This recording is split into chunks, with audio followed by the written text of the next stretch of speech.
ये जो पूरी कार्रवाई हुई है ये और कुछ नहीं, ये एक बार फिर ये साबित करती है कि नरेंद्र मोदी फौलाद से बने एक प्रधानमंत्री हैं और नरेंद्र मोदी जो ठान लेते हैं वो करके रहते हैं।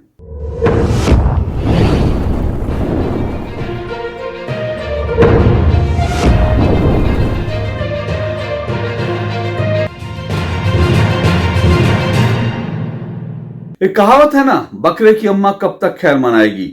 दिल्ली के मुख्यमंत्री अरविंद केजरीवाल के साथ कुछ ऐसा ही हुआ है।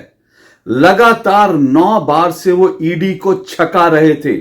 शराब घोटाले में ईडी उनको बार बार समन भेज रही थी, बार बार उनको पूछताछ के लिए बुला रही थी, लेकिन अरविंद केजरीवाल और आम आदमी पार्टी इस समन को, ईडी के समन को गैर कानूनी बताकर ईडी को ठेंगा दिखाते रहे, ईडी के सामने पेश होने से इनकार करते रहे और मीडिया में ये दुष्प्रचार करते रहे कि उनके खिलाफ कोई सबूत नहीं है, उनके खिलाफ ईडी के पास कोई भी कागज नहीं है, कोई भी जानकारी नहीं है।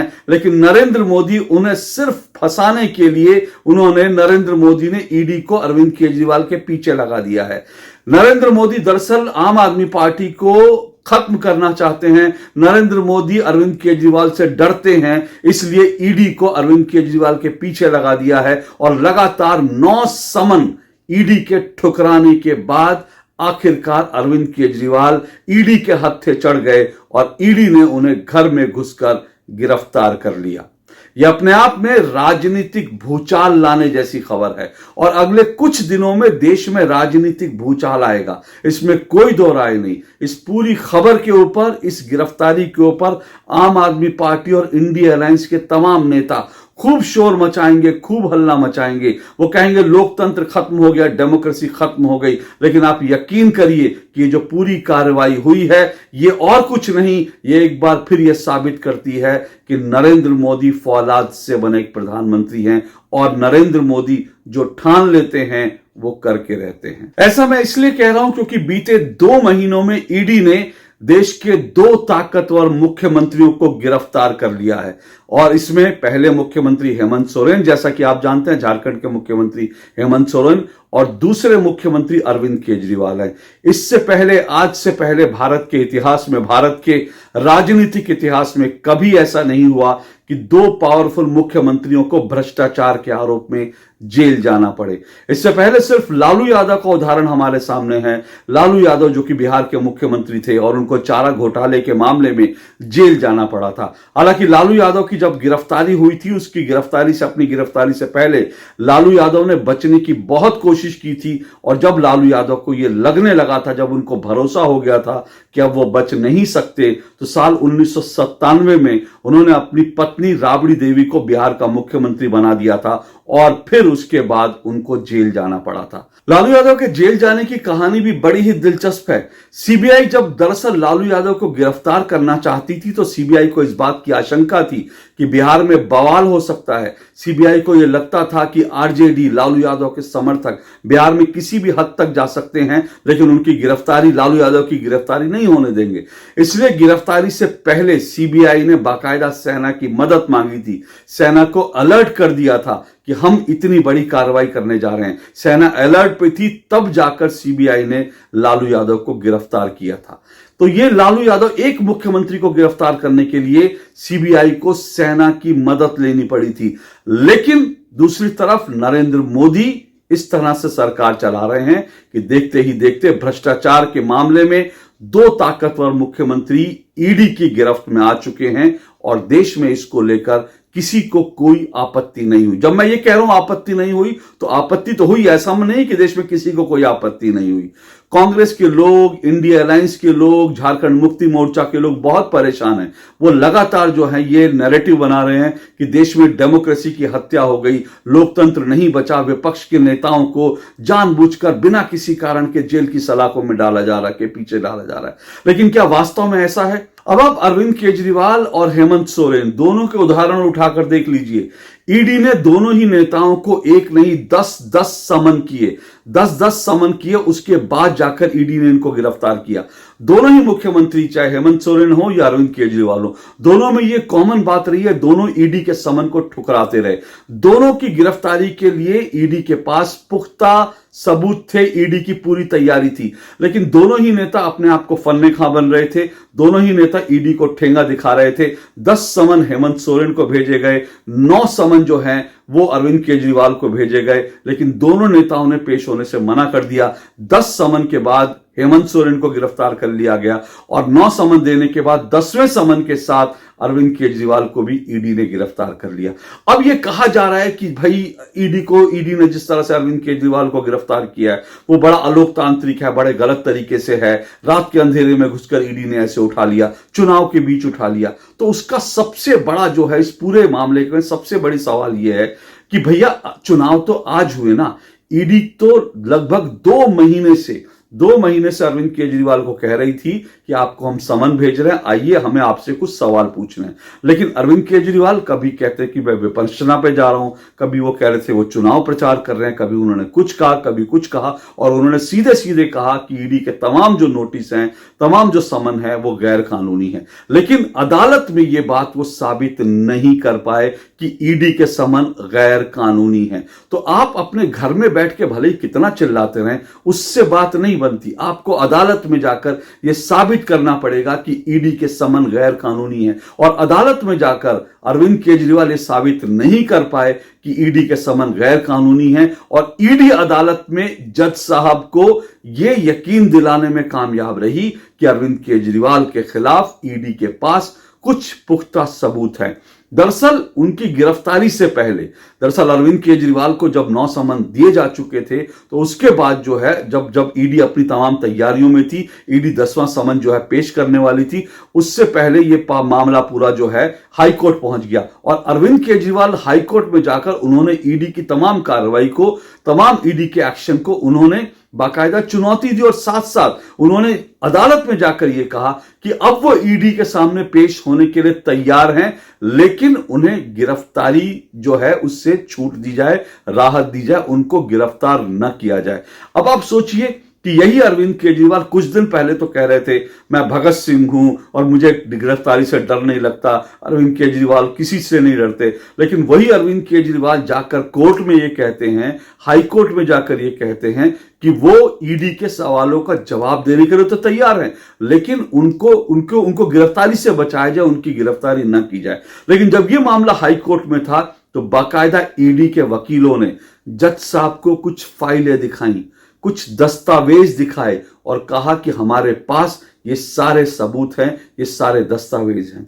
और वो सारे सबूत, वो सारे दस्तावेज जब जज साहब ने देखे तो जज साहब ने साफ कह दिया कि अरविंद केजरीवाल को, दिल्ली के मुख्यमंत्री को गिरफ्तारी से बचाने के लिए कोई ऑर्डर नहीं दिया जाएगा। और इसके बाद जब ईडी हाई कोर्ट को ये विश्वास दिलाने में कामयाब रही कि अरविंद केजरीवाल के खिलाफ कुछ पुख्ता जानकारी है, सबूत है, उसके बाद ही कुछ दस्तावेज हैं, उसके बाद ही जो है ईडी ने आखिरकार अरविंद केजरीवाल पर हाथ डाला और उसके बाद अरविंद केजरीवाल को गिरफ्तार किया। हालांकि ये पूरा कानूनी कार्रवाई चल रही है, वो अभी कानूनी कार्रवाई किस रूप में आगे बढ़ेगी ये कहना मुश्किल है, लेकिन इस पूरे मामले में आम आदमी पार्टी ये कहे कि वो कतई दोषी नहीं है, शराब घोटाला हुआ ही नहीं, तो वो सरासर झूठ बोल रही है, क्योंकि इसके कई पक्ष हैं। इसका सबसे पहली बात यह है कि अगर ये जो शराब नीति थी जो 2020-21 में, आप सोचिए कि जब देश में कोरोना चल रहा था तब दिल्ली के मुख्यमंत्री ने दिल्ली में शराब नीति जो है वो उसकी घोषणा की थी,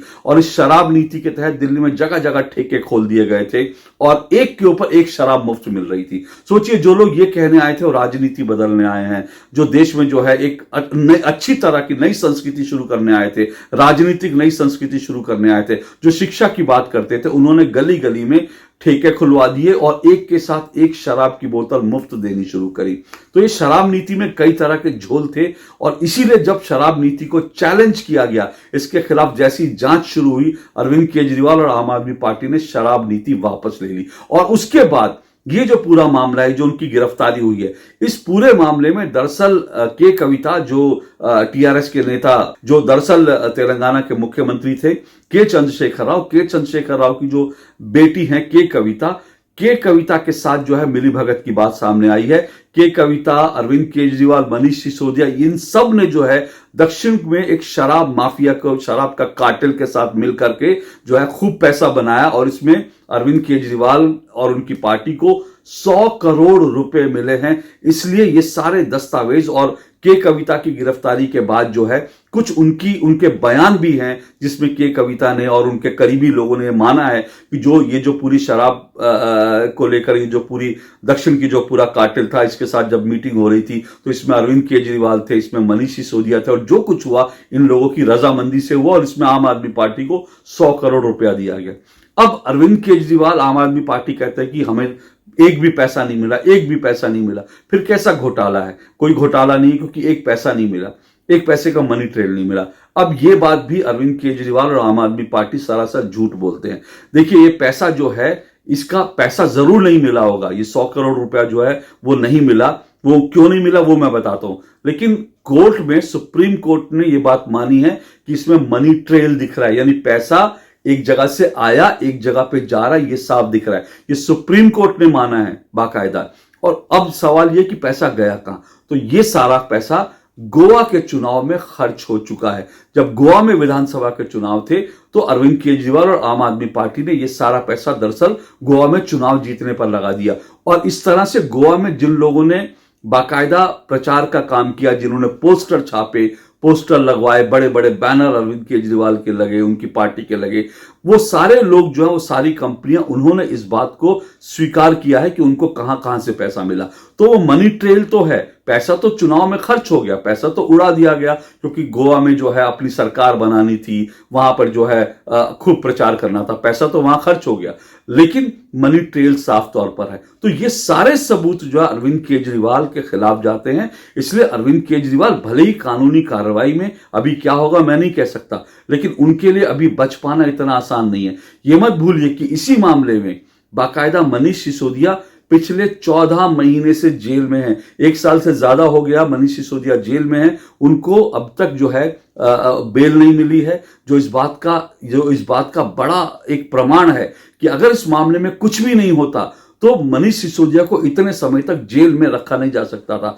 मनीष सिसोदिया खुद कहते थे, आम आदमी पार्टी कहती थी कि देखिए कुछ पैसा नहीं मिला, मनीष सिसोदिया के घर तो बच्चे का झुंझुना मिला। बच्चे का झुंझुना मिलने पर अदालत जो है आपको 14 महीने तक जेल में नहीं रखेगी। दूसरी बात, संजय सिंह की गिरफ्तारी हो चुकी है, 6 महीने से संजय सिंह भी जेल में है और वो भी जो है उनको भी बेल नहीं मिली है। तो ये सारी चीजें बताती हैं कि इस घोटाले में कहीं ना कहीं कुछ तो है, कुछ तो दाल काली है, वरना यह मामला इस हद तक नहीं पहुंचता और वरना फिर इस तरह से इन लोगों की गिरफ्तारियां नहीं होती। अब मैं फिर कह रहा हूं कि यह पूरा मामला जो है अभी कानूनी प्रक्रिया चलेगी, लेकिन इसके राजनीतिक पक्ष भी हैं, उस पर मौका लगे तो हम जरूर आने वाले दिनों में बात करेंगे, क्योंकि इसके राजनीतिक फॉलोआउट क्या होंगे। लेकिन एक बात मैं बता दूं, बहुत से लोग को अगर यह लगता है कि इसके कारण, इस गिरफ्तारी के कारण जो है अरविंद केजरीवाल को और आम आदमी पार्टी को बड़ा फायदा हो जाएगा, सहानुभूति की लहर दौड़ने लगेगी, तो ऐसा मुझे कम से कम होता हुआ नहीं दिखता। इसलिए नहीं दिखता क्योंकि एक बात तो यह कि ये जो गिरफ्तारी है भ्रष्टाचार के मामले में हुई है। भ्रष्टाचारियों के प्रति लोग जो है, भ्रष्टाचार के मामले में जो आरोपी हो लोग, उनके प्रति कोई सहानुभूति इस तरह से दिखाते नहीं। दूसरी बात यह है कि अगर सहानुभूति होती तो पहली बात तो यह है कि हेमंत सोरेन को जो गिरफ्तार किया गया, हेमंत सोरेन के उनके घर में सहानुभूति नहीं है, क्योंकि हेमंत सोरेन की गिरफ्तारी के बाद उनकी जो सगी उनकी भाभी हैं, यानी उनके बड़े भाई जो अब नहीं हैं, जिनका देहांत हो गया, उनके बड़े भाई की पत्नी जो है सीता सोरेन ने बीजेपी ज्वाइन कर ली, तो घर में भी सहानुभूति नहीं है।